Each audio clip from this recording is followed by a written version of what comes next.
ప్రభాస్ గారు మారుతి గారిని పిలిచారు, మారుతి గారు రాజాసభ ఆయనకి ఇవ్వడం జరిగింది. అండ్ ఇప్పుడు కింగ్ సైజ్ బ్లాక్ బాస్టర్ని మనం అందరం ఎంజాయ్ చేస్తున్నాము.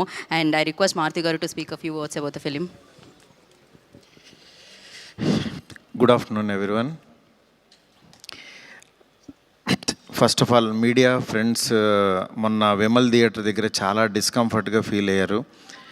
1:30 వరకు కూడా అక్కడ షోలు పడకుండా చలిలో నుంచోబెట్టి ఇది జరిగిందని విన్నాను నేను. నిజంగా చాలా చాలా చాలా చాలా సారీ. ఎందుకంటే నాకు తెలీదు, అంటే నా కప్ ఆఫ్ టీ కాదు అది. చాలామంది మీడియా ఫ్రెండ్స్ అందరికీ కూడా 1:30కి ఒక 3 గంటల సినిమా, అది పడుకుని మంచి నిద్రలో ఉండాల్సిన టైంలో మైండ్ గేమ్ చూపించాం అక్కడ. ఆ మైండ్ గేమ్ దాని తర్వాత రిజల్ట్ కరెక్ట్గా 4:30కి ఆ రిజల్ట్ బాగా రాశారు. Thank you so much. ఎందుకంటే ఒక సినిమా అంటే ఎంటర్టైన్మెంట్ సినిమా ఏదో వేయచ్చు, కానీ ఇంత మైండ్ గేమ్స్ ఇవన్నీ ఉన్న టైంలో యాక్చువల్గా రాంగ్ టైంలో పడి కొంచెం అందరిని ఇబ్బంది పెట్టాము. సారీ దానికి. నెక్స్ట్, ఫస్ట్ ఆఫ్ ఆల్ నాకు ఈరోజు ఏది ఏమైనా నాకు ఒక మంచి ఆపర్చునిటీ ఇచ్చిన ప్రభాస్ గారికి నా జన్మంతా రుణపడి ఉంటాను. ఎందుకంటే ఒక నార్మల్ మిడ్ రేంజ్ డైరెక్టర్కి ప్రభాస్ సినిమా తీసాడు అనిపించేలా చేసిన ప్రభాస్ గారికి చాలా చాలా చాలా థ్యాంక్స్.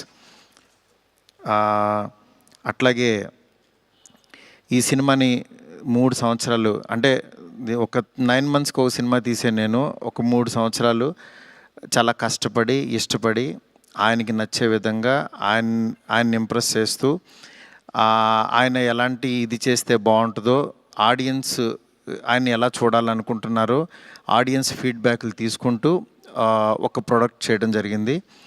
బట్ యాక్చువల్గా ఈ ప్రాసెస్లో చాలా కొత్తగా చూపించాలనుకుని, అంటే లాస్ట్ క్లైమాక్స్ అదంతా చూసిన వాళ్ళందరూ అసలు ఇండియన్ స్క్రీన్ మీద ఇలాంటి మైండ్ గేమ్లో ఒక కమర్షియల్ హీరో సినిమా ఇంతవరకు రాలేదు, నిజంగా చాలా కొత్తగా ఉందని ఈరోజు 40 మినిట్స్ ఎపిసోడ్కి మాత్రం చాలా ఎప్రిసియేషన్ వస్తుంది త్రూ అవుట్ వరల్డ్ వైడ్.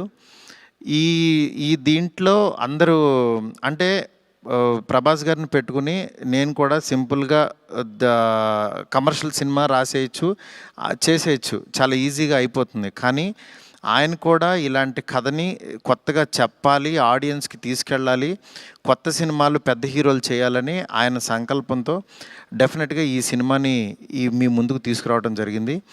నిజంగా అది కామన్ ఆడియన్స్కి చాలామందికి రీచ్ అయింది.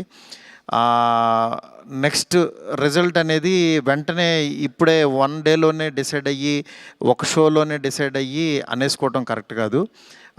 ఎందుకంటే ఇప్పుడు పండగ ఉంది, అన్ని సినిమాలు చూస్తున్నారు, చూడాలి. ఒక 10 రోజులు ఆగితే ఈ సినిమా ఏంటని తెలుస్తుంది. ఎందుకంటే ఎప్పుడైనా సరే మనకి కొత్త పాయింట్తో వచ్చిన సినిమా కూర్చోగానే ఎక్కేసి అద్భుతం జరిగిందని అనుకో. ఎందుకంటే కొత్త పాయింట్ ఎప్పుడైనా ఇట్ విల్ టేక్ టైం. డెఫినెట్గా ఇందులో ఉన్న కొత్త పాయింట్లో ఉన్న చిన్న మంచి పాయింట్స్ మాత్రం డెఫినెట్గా వీటి గురించి మాట్లాడుతున్నారు.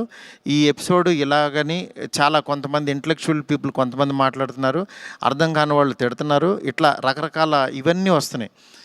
ఇట్లాంటి దాంట్లో అప్పుడే మాత్రం డిసైడ్ చేయొద్దు దయచేసి. రిజల్ట్ కొంచెం వెయిట్ చేయండి, ఓపికగా చూడండి. నిజంగా ప్రభాస్ గారి అభిమానులు కొంతమంది అంటే అందరూ యాక్చువల్గా డిసప్పాయింట్ అవ్వలేదు, కానీ సాటిస్ఫై అవ్వలేదు.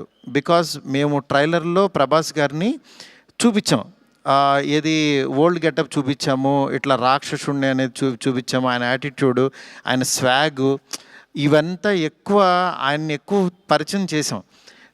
థియేటర్లోకి వచ్చినప్పుడు మాత్రం జర్కీగా ఆయనేరని వెతుక్కునే ప్రాసెస్లో మేము చూపించే కథని బ్రెయిన్కి ఎక్కించుకోలేకపోయారు కొంచెం ఆ డిసప్పాయింట్మెంట్లో.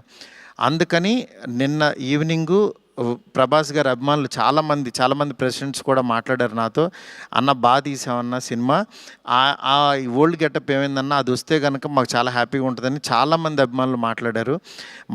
అందుకని వాళ్ళని దృష్టిలో పెట్టుకుని నిన్న ఈవినింగ్ కూర్చుని సెకండ్ హాఫ్ ఇంకొంచెం షార్ప్ చేసి ప్రభాస్ గారి ఓల్డ్ గెటప్ని ఈరోజు ఈవినింగ్ నాకు తెలిసి 6 o'clock షో నుంచి చూపించడానికి విశ్వ గారు కాల్ తీసుకుని పెట్టాము.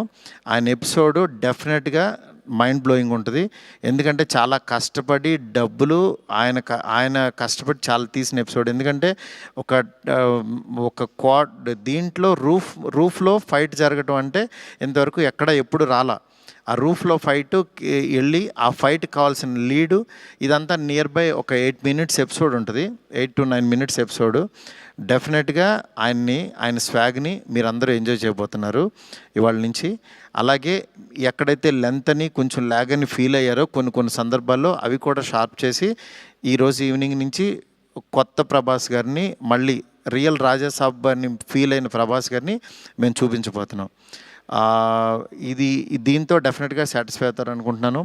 ఈ పండగ అన్ని సినిమాలు బాగా ఆడాలి. డెఫినెట్గా నిజంగా మాకు నిన్న వచ్చిన అంటే ఇంత పెద్ద ఓపెనింగ్, ప్రభాస్ గారు ఓపెనింగ్ ఎప్పుడు కూడా ప్రభాస్ గారు ఫ్యాన్సే నాకు అన్న ఫస్ట్ డే టాక్ ఇలాగే ఉంటుంది మా అన్నది, మీరు అసలు అవన్నీ పట్టించుకోవద్దు, మీరు 10 రోజుల తర్వాత అన్న స్టామినా చూడండి అని నాకు మెసేజ్లు చేస్తున్నారు. అందుకని నేను చాలా హ్యాపీగా ఫీల్ అవుతున్నాను. ప్రభాస్ గారు నాలాంటి ఒక మిడ్ రేంజ్ డైరెక్టర్తో ఇలాంటి ఒక కొత్త సినిమాని మీకు అందించారు. ఆ అందించిన ఈ సినిమాని మీరందరూ యాక్సెప్ట్ చేసి ముందుకు తీసుకెళ్తున్నందుకు నాకు చాలా చాలా హ్యాపీగా ఉంది. నాకు అంటే ఈ కలెక్షన్స్ ఇవి నాకు తెలియదు కానీ బట్ కామన్ ఆడియన్స్ చూసిన వాళ్ళు అందరూ బాగుందంటున్నారు, ఎంజాయ్ చేస్తున్నారు. అంటే ఒక ఎంటర్టైన్ చేసినంతసేపు ఎంటర్టైన్ చేసి దాని తర్వాత ఒక విషయాన్ని చెప్పగలిగాము. ఇది ఆడియన్స్కి బాగా ఎంజాయ్ చేస్తున్నారు. Thank you so much. ఇలాగే మీరు ఎంకరేజ్ చేయాలని చెప్పి మనస్ఫూర్తి కోరుకుంటున్నాను. థ్యాంక్ యూ మారుతి గారు, thank you so much. So ఇక్కడ వాళ్ళందరూ చూసారు, మోస్ట్ ఆఫ్ దెమ్ ఆర్ చాలా ఎంజాయ్ చేశారు. అండ్ నేను చూశాను, మా ఫ్యామిలీ చూశారు, అందరూ చాలా ఎంజాయ్ చేశారు. అఫ్ కోర్స్ ఇప్పుడు యాడ్ చేసి ఆ 4 minutes వస్తుంది కాబట్టి ఇంకా ఎంజాయ్ చేద్దాం మనం రాజాసాబ్ని థియేటర్